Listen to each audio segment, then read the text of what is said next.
কালকে সকালে হ্যাঁ কাল সকালে আমাকে যাইব কি আছে কাতলা আসবে 30 কিলো লালগুলো পদ্মার মাল কালকে 30 কিলো কাতলা আসবে লালগুলো পদ্মার ধরা পড়েছে চলে আসবে মালটা কালকে আসবে তাই তো কালকে সকালে আসবে ভালো কত বড় ভর্তি হ্যাঁ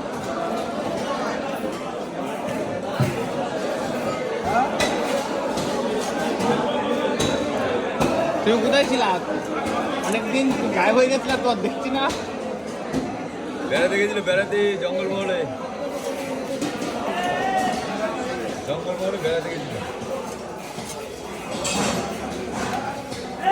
কেদারনাথ গেছিল নাকি হ্যাঁ জঙ্গলমহলে বেড়াতে গেছিল